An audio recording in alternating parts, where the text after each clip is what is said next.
नमस्कार, स्वागत छ कार्यक्रम खोज खबरमा। म पुष्कर खतिवडा। समाजमा भएका हरेक घटनामा हाम्रो नजर, जनताको सूचना पाउने अधिकारको सम्मान हाम्रो अभियान। त्यसैले समुन्नत र समृद्धशाली समाजको यात्रा खोज खबरको अन्तिम अभिष्ट अनि गन्तव्य हो। यो बेला नेपालमा कोरोनाको महामारी नियन्त्रण बाहिर पुगिसकेको छ। अहिले हरेक अस्पतालमा बेड, अक्सिजन र स्वास्थ्यकर्मीको अभाव छ। यसरी कोरोना संक्रमणले देश आक्रान्त बनिरहेका बेला सुदूरपश्चिममा भने कोरोना संक्रमित खुल्ला आकाशमुनि तडपिँदै ज्यान गुमाउन बाध्य छन्। धनगढी स्थित सेती प्रादेशिक अस्पतालको बेड मात्र होइन, अस्पतालको आँगन समेत संक्रमितले भरिएको छ। दार्चुला अस्पतालको आइसोलेसन कक्ष पनि कोरोना संक्रमितले भरिएपछि त्रिपाल मुनि संक्रमित राखिएको छ। हेरौँ यो रिपोर्ट। धनगढीमा खुला आकाशमुनि बिरामी अस्पताल निरीह। बेड नपाउँदा अस्पताल पुगेका बिरामी छटपटिन बाध्य। सबै बेड भरिएपछि दार्चुलामा त्रिपाल टाँगेर उपचार।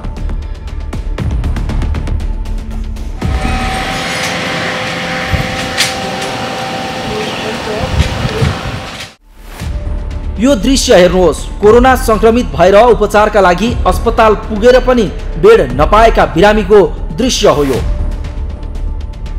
कोरोना संक्रमण भएपछि उपचार पाउने आशमा अस्पताल पुगेका यी बिरामीले अक्सिजनको सिलिन्डर त पाए, तर अस्पताल भित्रको बेड पनि पाउन सकेनन्, जसका कारण उनी अस्पतालको आँगनको पर्खालमा नै उपचार पाउने आशामा पर्खिरहे।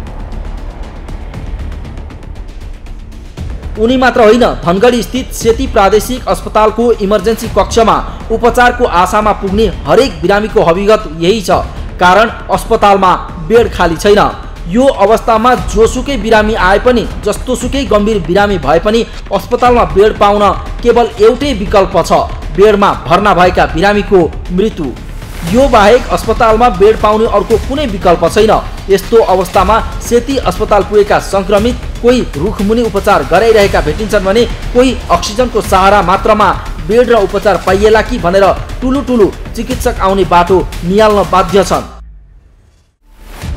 कोरोना संक्रमणले देश आक्रान्त बनिरहेका बेला सुदूरपश्चिममा देखिएको यो कारुणिक दृश्यले कोरोनाको महामारी कुन हदसम्म पुगेको छ भनेर सहजै अनुमान गर्न सकिन्छ। सुदूरपश्चिमको अस्थायी मुकाम धनगढीको अस्पताल त्यति मात्र होइन, सुदूरपश्चिमको सबैभन्दा ठुलो अस्पताल हो सेती प्रादेशिक अस्पताल। यति ठुलो अस्पतालमा पुगेका बिरामीले बेड वा उपचार पाउनु त परको कुरा, खुल्ला आकाशमा तडपिँदै ज्यान गुमाउनु परेको छ। अहिले सेती प्रादेशिक अस्पताल अन्तर्गत नै कोरोना संक्रमितको उपचारका लागि प्रदेश सरकारले छुट्टै कोरोना अस्पताल पनि बनाएको छ। तर 50 बेड क्षमताको त्यो अस्पतालमा केवल पहुँचवालाले मात्रै पालो पाउँछन्। यस्तोमा सेती अस्पतालको इमर्जेन्सी वार्ड समेत संक्रमितले भरिएका छन्, तर उनीहरूलाई दिने बेड नभएपछि अस्पतालले भर्ना लिन सकेको छैन, जसका कारण उपचारको आशामा अस्पताल पुगेका बिरामी अस्पतालको आँगनमै बेड पाइएला कि भनेर पुर्न बाध्य छन्। अहिले सेती प्रादेशिक अस्पतालको इमर्जेन्सी वार्डसँगै अस्पतालको आँगन समेत भरिएको छ। बेड अभाव भएपछि आँगनमै उपचार गराइरहेका कयौं संक्रमितले त्यही ज्यान गुमाएका छन्। अझ इमर्जेन्सीमा आउने बिरामी कसमा कोरोना छ कसमा छैन भनेर थाहा नहुँदा कोही संक्रमण पुष्टि भएपछि मृत्युवरण गरिरहेका छन् भने कोही अस्पताल पुगेर पनि चिकित्सक नपाएरै ज्यान गुमाउन बाध्य छन्। अस्पतालमा जो भइरहेको छ जति नै क्रिटिकल कन्डिसन छ अहिले, उहाँको जो डक्टरहरू नर्सहरूबाट अलि लापरवाह भइरहेको छ र अलि डिजर्भिङ चाहिँ उहाँ जो डक्टर छिटो लाएर पुग्नुभएको उहाँ चाहिँ एकदमै डिजर्भिङ हुनुहुन्छ। उहाँ सबै ठाउँ पुग्नुभएको छ। यत्रो कराउँदा पनि कोही आउनु होइन, अप्ठ्यारो नै छ। हिजोसम्म अक्सिजन सबै थियो र आज हल्का केही भएको छ र नेपाली सेनाले पनि अलि राम्रो भूमिका निर्वाह गरेको छ। टेन्टको व्यवस्था पनि भइरहेको छ। अहिले सेती प्रादेशिक अस्पतालको आँगनमै अक्सिजन लिएर बसेका कयौं संक्रमित छन्। यसरी लामो समय उपचार र बेड अभावमा अस्पतालको आँगनमै बस्नु पर्दा कयौं संक्रमितको छटपटिँदै मृत्यु भएको छ, जसमा बेड र अक्सिजनको अभाव मात्र होइन, समयमै चिकित्सक समेत नपाउँदा यी संक्रमितले ज्यान गुमाउनु परेको बिरामीका आफन्त बताउँछन्।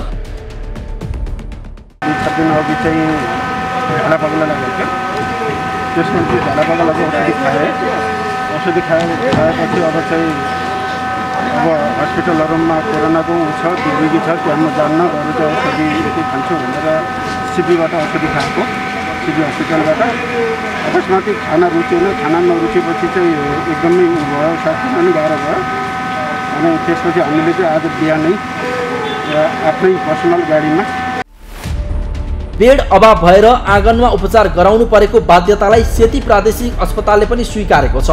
तर विकल्प र पर्याप्त क्षमता नहुँदा इमर्जेन्सीमा आएका बिरामीमा पनि कोरोना लक्षण देखिएकाहरूको मात्र परीक्षण गर्ने गरिएको छ। अस्पतालले अन्य लक्षण भए मेडिकल वार्डमा र कोरोनाकै लक्षण भए सके कोरोना अस्पतालमा नसके इमर्जेन्सीमै उपचार गर्न सुझाउँछन्। तर बेडको अभाव मात्र होइन, अस्पतालमा उपचारका लागि जनशक्ति समेत अभाव हुन थालेको छ। विश्वव्यापी महामारीको बारेमा त सबैलाई सर्वविदितै छ। अब यो अझैभन्दा सङ्क्रमण बढ्दैमा छ। अनि अब हामीले चाहिँ इमर्जेन्सीमा जो लक्षण भएका अथवा बिरामीहरू आएपछि उपचार त हामी सुरु गर्छौँ। उपचार सुरु गरेको साथसाथ हामी PCR रिपोर्टको लागि पनि हामी सङ्कलन गरेर पठाउँछौँ। त्यो पर्खदासम्म हामीले चाहिँ अब कोभिड हो कि नन कोभिड हो भन्ने कुरा पत्ता नलाग्दासम्म उसलाई चाहिँ वार्डमा पठाउने अवस्था छैन। अब कोभिड भयो भने कोभिड हस्पिटलमा ठाउँ भएअनुसार सिफ्ट गर्ने हो, नन कोभिड भयो भने मेडिकल वार्ड अथवा अन्य ठाउँमा सिफ्ट गर्ने हाम्रो त्यो जुन प्रक्रिया थियो त्यो अहिले हाललाई चाहिँ एकदमै डिस्टर्ब भएको छ। यता दार्चुला अस्पतालको आइसोलेसन कक्ष समेत कोरोना संक्रमित बिरामीले भरिएपछि र बिरामीको चाप बढेपछि तिरपाल टाँगेर संक्रमितको उपचार गर्न थालिएको छ। जिल्ला अस्पताल दार्चुलामा निर्माण गरिएको आइसोलेसन कक्ष नै कोरोना संक्रमितले भरिएपछि चाप धान्न नसकेर तिरपाल मुनि संक्रमितको उपचार भइरहेको छ। जिल्ला अस्पताल दार्चुलामा आइसोलेसन कक्षले ठेक्ने भन्दा बढी संक्रमित भएपछि तिरपालको कक्ष बनाएर बिरामीको उपचार थालिएको अस्पताल समितिले जनाएको छ। हाम्रो आइसोलेसनको व्यवस्था गरिएको थियो र त्यसमा बिरामी बढी भएर त्यो आइसोलेसन बेडको बाहिरपट्टि त्यो घरको बाहिरपट्टि चाहिँ तिरपाल टाँगेर त्यसमा पनि थप बिरामीहरू राखेर उपचार भइरहेको अवस्था छ। र अहिले अस्ति 19 गते आइतबारबाट यो जिल्ला अस्पतालमा नियमित जो ओपिडी सेवा छ त्यो अहिले बन्द गरेको अवस्था छ। र अब इमर्जेन्सी चाहिँ हाम्रो 24 घण्टा खुला छ। अब त्यस्तो बिरामीहरू इमर्जेन्सीमा आएर पनि सेवा लिने गरिरहेका छौँ। र हाम्रो डाक्टर साहबहरू 24 घण्टा आफै यो हस्पिटलमै बसेर पनि उहाँले चाहिँ खटिराख्नु भएको छ यो उपचारमा चाहिँ। त्यसैले गर्दाखेरि मलाई के विश्वास छ भने हामीले जे जति स्रोत साधन छ त्यसको भरपुर सदुपयोग गरेर सम्भव भएसम्म यो बिरामीहरूलाई उपचार सेवा दिने। यसरी दार्चुलामा कोरोना संक्रमितको चाप बढ्न थालेपछि उपचारमा समस्या मात्र देखिएको छैन, कोरोनासँगै अन्य बिरामीको पनि संख्या बढ्दै जाँदा अस्पतालले चाप थेक्न कठिन भएको अस्पतालका डाक्टर आदर्श लिम्बू बताउँछन्। 4 जनाको टेस्ट गरेका छौँ। त्यसमध्येमा 23 जना पोजिटिभ देख्नुभएको छ र बाँकी चाहिँ नेगेटिभ। हाम्रोमा चाहिँ अहिले आइसोलेसन वार्डको कुरा गर्नु हुँदैन। आइसोलेसन वार्ड चाहिँ पुरै भरेको अवस्था थियो। सबै बिरामीहरू अस्पतालमा आउन थाल्यो भने हामीले चाहिँ ह्यान्डल गर्न सक्ने अवस्था छैन। न हामीसँग जनशक्ति छ, न हामीसँग त्यो लेभलको अरू लजिस्टिक्सहरू छ होइन। त्यसै कारणले अब हामीले चाहिँ नगरपालिकासँग समन्वय गरेर नगरपालिकामा पनि 50 बेडको आइसोलेसन बनाउने अक्सिजन सिलिन्डर सहितको र जनशक्ति चाहिएमा अस्पतालबाट हामीले त्यहीँबाट जन स्वास्थ्य र अस्पताल मिलेर कम्बाइन्ड रूपमा चलाउने योजना बनाएका छौँ। दार्चुलामा कोरोना संक्रमितको संख्या अत्याधिक बढेको छ। यसरी संक्रमित बढ्दै जाँदा उपचार गर्न कठिन हुने भएकाले सबै नागरिकलाई सचेतना अपनाउन अपिल गरिएको छ। सर, देशभरि नै जसरी कोरोना फैलिराखेको छ त्यही गतिमा दार्चुलामा पनि फैलिराखेको छ। अहिले समुदाय स्तरमा नै हाम्रो चाहिँ कोरोना एकदम फैलिसकेको स्थिति हो। अहिलेसम्म इन्डिजन मार्फत हाम्रो चाहिँ सबै स्थानीय तहहरूमा पनि परीक्षण गरिरहेका छौँ, सिमानाकाहरूमा पनि परीक्षण गरिरहेका छौँ। 115 जना चाहिँ पोजिटिभ भइसकेको स्थिति छ। तीमध्ये 15 जना चाहिँ जिल्ला अस्पतालमा चाहिँ अहिले उपचाररत छन्। अलिकति बढी सिकिस्तहरूलाई चाहिँ हामीले जिल्ला अस्पतालमा राखिरहेका छौँ भने बाँकीलाई चाहिँ संस्थागत आइसोलेसनहरू, पालिकाका केही आइसोलेसनहरू, धेरै जसो चाहिँ होम आइसोलेसनमा घरमै चाहिँ छन् र तिनका लागि हामीले स्वास्थ्य कर्मीहरू खटाएका छौँ। कन्ट्याक्ट पर्सन भनेर उहाँले फलोअप गरिराख्नु भएको छ। दुर्भाग्यवश एकजना चाहिँ हामीले यहाँबाट अलिक बढी चिकित्सा भएर काठमाडौँ रिफर गरेका थियौँ। अहिले दार्चुला वा सुदूरपश्चिममा मात्र होइन, देशभरका अस्पतालहरूमा कोरोना संक्रमण भयावह बनेको छ, जहाँ सर्वसाधारणले कोरोना संक्रमितको संख्या बढ्दै जाँदा अस्पतालमा उपचार नपाउने स्थिति बढिरहँदा र बिरामीले बेड नपाएर अस्पतालको आँगनमै ज्यान गुमाउँदा समेत देश भने राजनीति सत्ताको लडाईँमा केन्द्रित छ, जो नेपाली जनताका लागि अत्यन्त दुःखद हो। खोज खबरका लागि जिल्ला ब्युरोको साथमा पुष्कर खतिवडाको रिपोर्ट।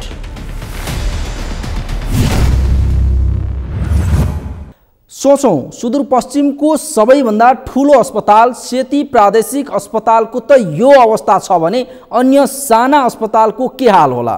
कसरी ती अस्पतालले बिरामीको चाप थेगिरहेका होलान्? अनि कसरी स्वास्थ्यकर्मीले यति धेरै संक्रमितको उपचार गर्दै होलान्? यो बेला ज्यानको बाजी थापेर कोरोना संक्रमितको उपचारमा स्वास्थ्यकर्मी खटिएका छन्। त्यसैले तपाईँ हामी सबैको दायित्व हो, महामारीको यो समय सबै घरभित्रै सुरक्षित बसौँ, सरकारद्वारा स्वास्थ्य सुरक्षा मापदण्डको पालना गरौँ। कार्यक्रममा एकैछिन ब्रेकपछि काठमाडौँका अस्पतालमा बेडको अभाव सम्बन्धी प्रसङ्ग लिएर उपस्थित हुनेछौँ, हेर्दै गर्नुहोला।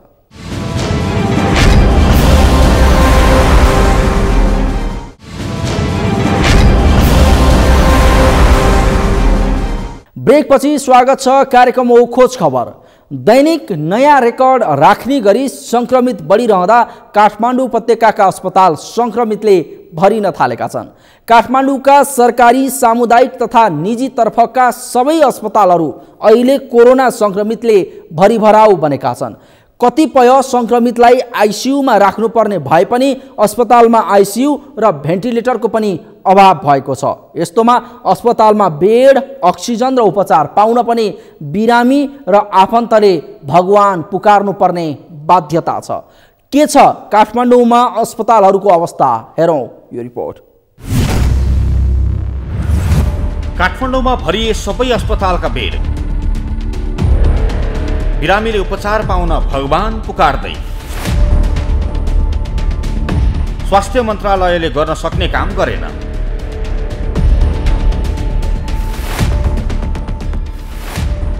नेपालमा कोरोना संक्रमण झनझन भयावह बनेको छ। यो सँगै देशको राजधानी काठमाडौँ उपत्यकाका अस्पतालहरूमा बेडको चरम अभाव चुलिएको छ। अहिले काठमाडौँका सरकारी, सामुदायिक तथा निजी तर्फका सबै अस्पताल कोरोना संक्रमितले भरिभराउ भएसँगै र कतिपय संक्रमितलाई आइसियुमा राख्नुपर्ने भए पनि अस्पतालमा आइसियु र भेन्टिलेटरको पनि अभाव भएको छ। सबैभन्दा धेरै स्वास्थ्य पूर्वाधार रहेको काठमाडौँ उपत्यकाका अस्पतालहरू अहिले कोरोनाका संक्रमितले भरिएका छन्। संक्रमितको उपचारका लागि भन्दै सरकारले बागमती प्रदेशका मात्रै सरकारी, सामुदायिक र निजी गरी 3 दर्जन भन्दा बढी अस्पताल छुट्याएको छ, तर ती अस्पताल पनि भरिएका छन्। दैनिक 9,000 भन्दा बढी संक्रमित थपिँदै आएकोमा बागमती प्रदेशमा मात्रै 50% भन्दा बढी संक्रमित थपिएका छन्, जसका कारण काठमाडौँ उपत्यकामा उपलब्ध पूर्वाधारले थेग्न नसक्ने अवस्था सबैजना भएको विज्ञहरू बताउँछन्। तनाव भनेको चाहिँ उपचार गर्न नपाएर तनाव। किन भन्दाखेरि भनौँ न, हाम्रो चाहना हुन्छ धेरै मान्छेहरू बिरामी हुन्छन्, अझ त्यसमा पनि अक्सिजन चाहिने बिरामी अझ बढी मात्रामा छन्। अब अक्सिजनको कमी नहुँदै त उहाँहरू घरमै पनि बस्नुहुन्छ। जब कमी हुन्छ त्यसपछि अस्पताल गए भौतारिँदै उहाँहरूको मृत्यु भइरहेको तपाईँहरूलाई थाहा छँदैछ। त्यो जुन सुन्दा र देख्दा हाम्रो लागि सबभन्दा नराम्रो पक्ष चाहिँ होइन भने त अब हामी जसरी जता खटाइले पनि काम हामीले गर्नलाई त जो कोही पनि तयार नै छौँ। यति हो कि अब गर्छु मात्र भनेर नहुँदो रहेछ। त्यसको लागि जुन आवश्यक जुन सरसामानहरू छ त्यो आवश्यक हामीलाई चाहिन्छ, ठाउँ चाहिन्छ होइन। त्यो भयो भने चाहिँ अलिकति हामीलाई गर्नलाई सहज हुन्छ। त्यो नै सायद अलिकति अप्ठ्यारो अथवा नरमाइलो लागेको भनेको चाहिँ हामीले उपचार पर्याप्त मात्रामा दिन सकेनौँ कि हो, त्यो चाहिँ मलाई जहाँसम्म लाग्छ जो कोही स्वास्थ्य कर्मीहरूको लागि पनि त्यो चाहिँ सबभन्दा अहिलेको परिस्थितिमा सबभन्दा नराम्रो चाहिँ त्यही नै होला जस्तो चाहिँ मलाई लाग्दछ। मलाई जहाँसम्म लाग्छ अब धेरै त गर्न नसके तापनि हामीले जति हाम्रो भ्याएसम्म चाहिँ हामीले गरेको चाहिँ छौँ र सकेसम्म भएसम्म चाहिँ हामीले उहाँहरूले कमसेकम सुरुवातीको जुन उपचारको जुन एउटा व्यवस्थापन छ त्यो चाहिँ गर्ने चाहिँ कोसिस हामी गरिरहेका छौँ। 1,10,000 भन्दा बढी सक्रिय संक्रमित रहेको नेपालमा त्यसको झण्डै आधा संख्याका संक्रमित काठमाडौँ उपत्यकामै छन्। नयाँ लहरको संक्रमणले भेटेका अधिकांश संक्रमितलाई अक्सिजनको अभाव भएको छ। अस्पतालहरूमा कतै बेड छ, अक्सिजन छैन, कतै अक्सिजन छ, बेड छैन। यस्तो अवस्थामा उपचार गराउन संक्रमितका आफन्त यो र त्यो गर्दै बिरामी बोकेर अस्पतालहरू चाहन बाध्य छन्। यसरी जीवन मरणको अवस्थामा रहेका संक्रमितले त अझ आइसियु भेन्टिलेटर जस्ता पूर्वाधार नपाउँदा अकालमै ज्यान समेत गुमाइरहेका छन्। सरकारी स्वामित्वको त्रिवी शिक्षण अस्पताल महाराजगञ्जले 700 जनासम्म संक्रमितको उपचार गर्न सक्ने क्षमता राख्छ। तर अक्सिजन पर्याप्त नहुँदा 700 नै संक्रमित भर्ना गर्ने अवस्था यहाँ छैन। अक्सिजन सहितको आवश्यकता परेमा अरू संक्रमित भर्ना गर्न सक्ने अवस्था नरहेको अस्पतालले जनाएको छ। यहाँ 60वटासम्म भेन्टिलेटरको व्यवस्था छ, तर अधिकांशमा बिरामी राखिसकिएको छ। बेडहरू अहिले प्याकै छ, एकदम बेड छैन, अभावै छ। अक्सिजन दिनु नपर्ने बेडहरू चाहिँ केही एडजस्ट गर्न सकिन्छ, होइन भन्दाखेरि चाहिँ अरू बेडहरू चाहिँ त प्याक छ पुरै। अक्सिजनको स्क्यार्सिटी छ, त्यसले गर्दाखेरि चाहिँ अक्सिजन दिन नसकिने भयो हुनाले अब त्यो कस्तो छ अर्काको तपाईँलाई क्लियर बताउँदाखेरि कसो भने त्यो अक्सिजन दिन नपर्ने बेडमा राख्यो भने पनि केही गरेर उसलाई अक्सिजन दिनुपर्ने अवस्था आएको छ। फेरि चाहिँ समस्या पर्छ, कसैलाई चाहिँ अब आइसियुमै लानु पर्ला, त्यो समस्या हुने भएकोले अब लिनै गाह्रो छ अहिले। निजी क्षेत्रको सुविधा सम्पन्न मानिने नर्भिक अस्पताल थापाथलीमा पनि संक्रमितको चाप बढी छ। संक्रमितका लागि 135वटासम्म बेड छुट्याएको नर्भिकमा 38 आइसियु र 14 भेन्टिलेटर छ। नर्भिकमा हाल 115 संक्रमित उपचार छन्। महँगो भएको ठानेर कतिपय संक्रमितको पहुँच यहाँसम्म पुग्दैन। तथापि संक्रमितलाई प्राथमिकतामा राखेर उपचार गरिरहेको नर्भिक अस्पताल बताउँछ। अब हेर्नुहोस्, हामीले कोरोनाको पेन्डेमिक सुरु हुने बित्तिकै हामीले यो जल हस्पिटल हाम्रो जल स्पेसल हस्पिटल हो, हामीले कोभिडमा ट्रान्सफर सबै कोभिड गर्दा अहिले म कहाँ 115 जना पेसेन्ट कोभिडको छन्। त्यो विडम्बना के छ भने अक्सिजनको हामीलाई ठुलो कमी भएको छ। हाम्रो आफ्नो प्लान्ट छ, त्यो प्लान्टबाट पहिले हाम्रो जलनलाई पुग्थ्यो, अहिले पुगेको छैन। हामी सरकारलाई अनुरोध गरेको छौँ, अब अक्सिजन नभइकन कोभिडको ठुलो उपचार भनेकै अक्सिजन हो। अब अक्सिजन सप्लाई गर्न सकेको छैन। बेड अभाव वा पूर्वाधार अभावको समस्या टिचिङ वा निजी क्षेत्रको नर्भिकमा मात्रै होइन, काठमाडौँका सबै अस्पतालमा छ। काठमाडौँकै अस्पताल मेट्रोमा पनि यो समस्या रहेको छ। संक्रमितका लागि मेट्रोले 25 बेड छुट्याएकोमा सबै भरिएको छ। यहाँ 17 आइसियु र 2 भेन्टिलेटरको व्यवस्था छ, तर पनि ती पनि भरिएका छन्। संक्रमित अस्पतालमा उपचारको खोजीमा आउँदा निराश बनाउँदै फर्काउन पर्ने बाध्यता रहेको अस्पतालका व्यवस्थापकहरू बताउँछन्। मेट्रो हस्पिटलमा चाहिँ अहिले तपाईँहरूको 26वटा बेड छ हामीसित। 26वटा बेडमा चाहिँ हामीसित 7वटा आइसियु छ अनि 7वटा क्याबिन छ, बाँकी चाहिँ हाम्रो जनरल वार्ड छ। हामी खास स्पेसल्ली भन्दाखेरि हजुरको हामी कोभिड नचलाउने भनेर बसिरहेको थियौँ। सरकारको प्रेसर आयो, सबैजनाले चाहिँ गर्नुपर्छ भन्दाखेरि चाहिँ हामीले कोभिड चलाएको 1 हप्ता जति भयो। हामीले वैशाख 19 गतिदेखि चाहिँ कोभिड स्टार्ट गरेका हौँ। अहिले हामीसित चाहिँ 26वटा बेड नै प्याक छ। कोरोनाको महामारी यो हदसम्म बढिरहँदा सरकारको पहल भने कम भएको मात्रै छैन, संक्रमितको उपचारको व्यवस्था मिलाउनमा चासो समेत दिएको पाइँदैन। अझ स्वास्थ्य मन्त्रालय त केवल दैनिक आँकडा निकालेर कोरोनाको क्षति जानकारी गराउनेमा सीमित बनेको छ। अस्पतालमा बिरामीले बेड, अक्सिजन र उपचार नपाइरहेका बेला स्वास्थ्य मन्त्रालय भने संक्रमितले सहजै उपचार पाउन नसकेको स्वीकार गरे पनि जटिल अवस्थाका संक्रमित भने अस्पतालको पहुँचमा रहेको दावी गरेको छ। बेडहरू एनएकन दुःखसाथ पाइरहेछन्। जो संक्रमितले पाइरहेको अवस्था छ है, मुस्किलले पाइरहेछन्, भन्दा बित्तिकै पाएको छैन। भारतसँग खुल्ला सीमा, त्यसमाथि सीमामा कडाई नहुँदा सीमा पारीको संक्रमण प्रभाव नेपालसम्म देखिएको हो। अझ अति घातक मानिएको भारतीय भेरिएन्टबाट बस्न दिएको चेतावनी सरकार र नागरिक स्तरबाट उल्लङ्घन भएपछि यो अवस्था भयावह बनेको हो। त्यसैले संक्रमण भएर अस्पताल जानुभन्दा जोगिन पर्याप्त सतर्कता अपनाउनु अहिलेको आवश्यकता हो। खोज खबरका लागि क्यामेरामा सुरेन्द्र राउतका साथमा अमृत ढकालको रिपोर्ट।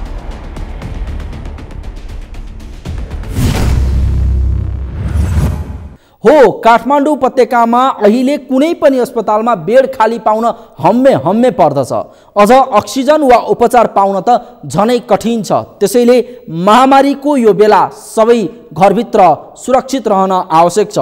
यो बेला सरकारद्वारा जारी स्वास्थ्य सुरक्षा मापदण्डको पालना गरौँ, मास्क लगाउँ, भौतिक दूरी कायम गरौँ र हात सफा गरिरहौँ। यति गरेमा मात्र पनि तपाईँ हामी सबै कोरोनाको सङ्क्रमण हुनबाट बच्न सक्छौँ। हवस् त, आजका लागि कार्यक्रम खोज खबर यति नै। कार्यक्रम खोज खबरका विषयमा कुनै प्रतिक्रिया छन् भने हामीलाई खोजखबर@सगरमाथा.tv मा इमेल गर्न सक्नुहुन्छ अथवा फोन नम्बर 01576074 मा फोन पनि गर्न सक्नुहुन्छ। लुकेका र लुकाइएका खबर निरन्तर जारी छ। नेपालको पहिलो न्युज च्यानल सगरमाथा टेलिभिजन हेर्दै गर्नुहोला। नमस्कार।